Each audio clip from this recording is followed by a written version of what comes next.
Very good morning to all of you. Myself, Manoj Kumar Sharma. Today, we will discuss how trading count, profit and loss count, and balance sheet are prepared collectively.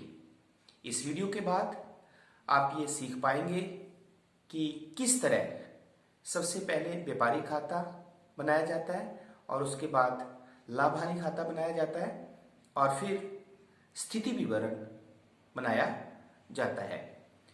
पिछले video में हमने discuss किया कि स्थिति विवरण कैसे बनाया जाता है, marshalling of assets and liabilities क्या होता है, स्थिति विवरण में संपत्तियों एवं दायित्वों को किस तरह क्रम में लिखा जाता है।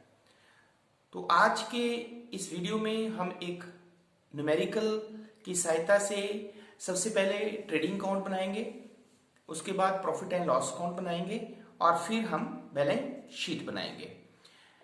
हमने आपको बताया कि ट्रेडिंग काउंट की सहायता से ग्रॉस प्रॉफिट या ग्रॉस लॉस कैलकुलेट किया जाता है और प्रॉफिट एंड लॉस काउंट की सहायता से नेट प्रॉफिट और नेट लॉस कैलकुलेट किया जाता है और बैलेंस शीट से जो है व्यवसाय की आर्थिक स्थिति या स्थिति विवरण से जो है वो संपत्तियों, दायित्वों और पूंजी का पता चलता है। तो let us we take a numerical question. तो जैसा कि आपके सामने ये क्वेश्चन दिया हुआ है कि prepare the trading account and profit and loss account for the year ended 31st December 2010 and balance sheet as on that day.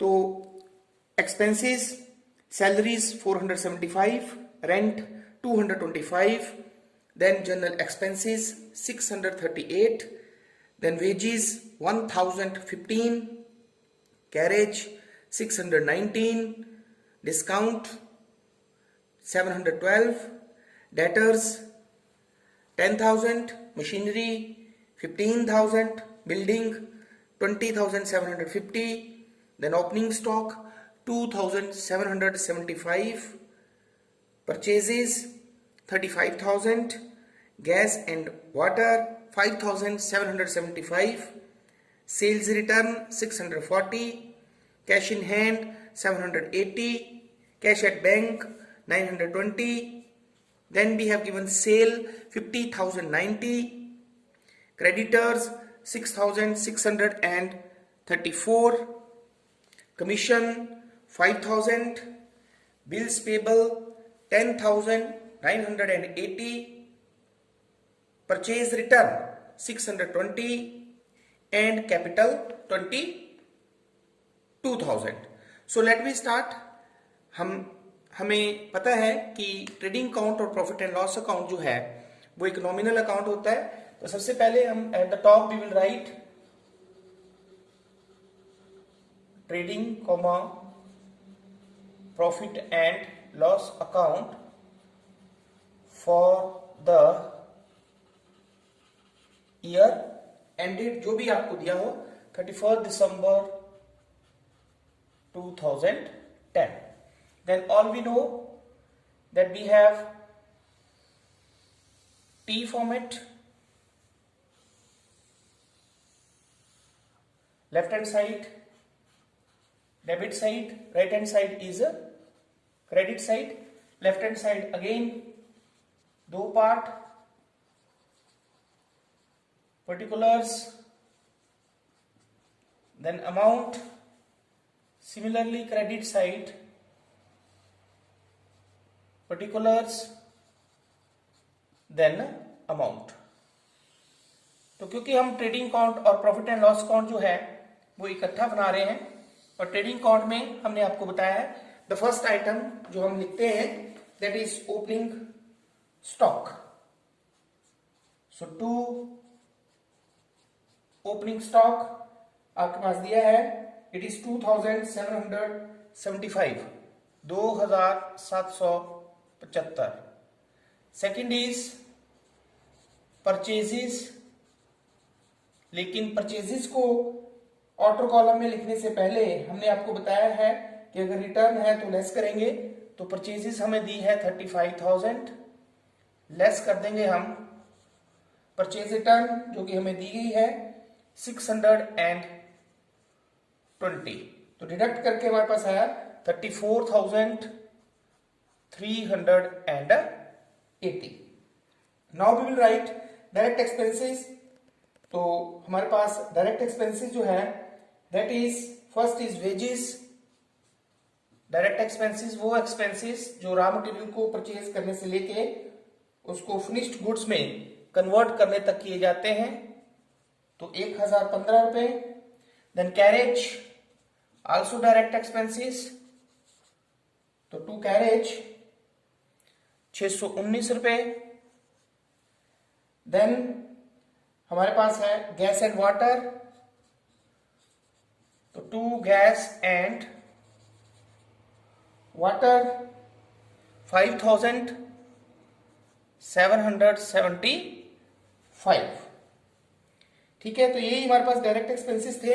अब क्रेडिट साइड में दो ही आइटम्स हमारे पास होती हैं, फर्स्ट इज सेल, लेकिन सेल का अमाउंट लिखने से पहले ऑर्डर कॉलम में अगर रिटर्न है तो हम उसे लेस कर देंगे, क्योंकि इस क्वेश्चन में हमारे पास सेल्स रिटर्न दी है, तो सेल्स टर्न है 640, लेस कर देंगे, तो ऑर्डर कॉलम में हम लिखेंगे 49,450। और सेकंड आइटम जो हमारे पास आती है दैट इज क्लोजिंग स्टॉक। तो क्लोजिंग स्टॉक क्योंकि ट्रायल बैलेंस के हमेशा बाहर दिया होता है 6,570। तो अब आप टोटल कर सकते हैं, दोनों तरफ का टोटल जो है 56,020, और डेबिट साइड की एक्सपेंसेस का टोटल आप रफ में कर लें तो ये टोटल हमारे पास आ जाएगा 44,564। और इस टोटल को जब हम 56,020 में से लेस करेंगे तो यू शुड हैव 11,456। तो ये हमारे पास आ जाएगा ग्रॉस प्रॉफिट 11,456, 56,020। तो अब हम इसी को प्रोसीड करेंगे। नेक्स्ट हम बनाएंगे प्रॉफिट एंड लॉस अकाउंट, जिसमें सबसे पहले हम लिखते हैं by gross profit brought down. तो ग्रॉस प्रॉफिट हमारे पास आया 11,456। अब हम ऑल इनडायरेक्ट एक्सपेंसेस, तो अप्रत्यक्ष व्यय, माल को विक्रय करने के लिए जो भी खर्चे किए जाते हैं वो इनडायरेक्ट एक्सपेंसेस होते हैं, जिसमें सबसे पहले first is to salary, how much, 475 रुपया दी है। Next is rent, to rent 225। Then general expenses, to general expenses 638. After that you have discount 712, to discount 712। और देखें हमारे पास no more direct expenses. So credit side में हम लिखते हैं इनडायरेक्ट इनकम, तो indirect income is commission received by commission received, कितनी है 5,000। तो यही आइटम्स है हमारे पास। अब हम टोटल कर देंगे तो हमारे पास टोटल आ गया 16,456, और ये हमारे पास इनडायरेक्ट एक्सपेंसेस आए तो इनका टोटल हमारे पास आ जाएगा 2,020, yes 2,050, sorry not 20, it is 2,050। तो जब इसको हम 16,456 में से माइनस करेंगे तो you should have the net profit is 14,406। इसको हम लिखेंगे टू नेट प्रॉफिट 14,406। देन 16,456, तो ये ट्रांसफर्ड टू कैपिटल, ये कैपिटल में ट्रांसफर हो जाता है। अब हम बनाएंगे बैलेंस शीट। तो बैलेंस शीट का फॉर्मेट आप सभी को पता है, बैलेंस शीट एज ऑन, क्योंकि एक फिक्स डेट को बनाई जाती है, तो 31 दिसंबर 2010। नाउ इसकी दो साइड्स होती हैं, liability side then asset side. और पिछले वीडियो में हमने आपको बताया था marshalling of assets and liabilities. तो संपत्तियों एवं दायित्वों को स्थिति विवरण में लिखने के दो क्रम हैं, in order of liquidity and in order of permanence. तो mostly we use the permanence order, जिसमें हम सबसे पहले लायबिलिटी साइड में फिक्स लायबिलिटीज को लिखेंगे और एसेट साइड में भी फिक्स एसेट्स को लिखेंगे। तो सबसे पहले हम लिखते हैं कैपिटल। तो हाउ मच कैपिटल आप देख सकते हैं दी हुई है 22,000। और जो नेट प्रॉफिट होता है इसको हम कैपिटल में ऐड कर देते हैं। तो how much net profit you have calculated, 14,406। और अगर हमारे पास कोई ड्राइंग होती तो हमने उसे माइनस कर देना था, तो इसको आप लिख सकते हैं, इट इज 36,406। अब जो भी लायबिलिटीज है हमारे पास, देन यू कैन सी हमारे पास है creditors. Creditor is 6,634। Then we have bills payable. Bills payable, तो जो कि हमारे पास दिया है bills payable 10,980, 10,980।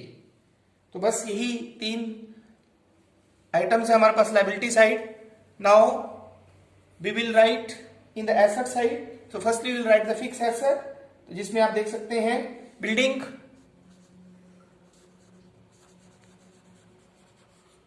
First fix asset building 20,750। Then machinery, क्योंकि हम परमानेंस ऑर्डर यूज कर रहे हैं, सबसे पहले वो एसेट लिखनी है आपने, इसको सबसे बाद में कैश में कन्वर्ट किया जा सकता है। मशीनरी, मशीनरी के बाद हमारे पास आ गए डेटर्स, देनदार जिसे हम कहते हैं 10,000। आफ्टर द डेटर्स हमारे पास है closing stock,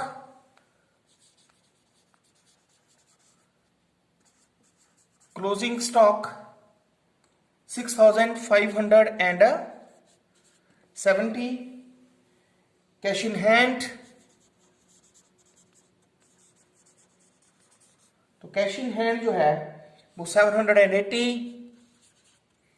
then cash at bank, सबसे पहले फिक्स एसेट्स उसके बाद करंट एसेट्स लिखी जाती हैं 920। तो आप टोटल कर सकते हैं। तो अगर आप टोटल करते हैं लायबिलिटी साइड का, तो लायबिलिटी साइड का टोटल जैसे कि आप देख सकते हैं, it is 54,020। Now in this side also,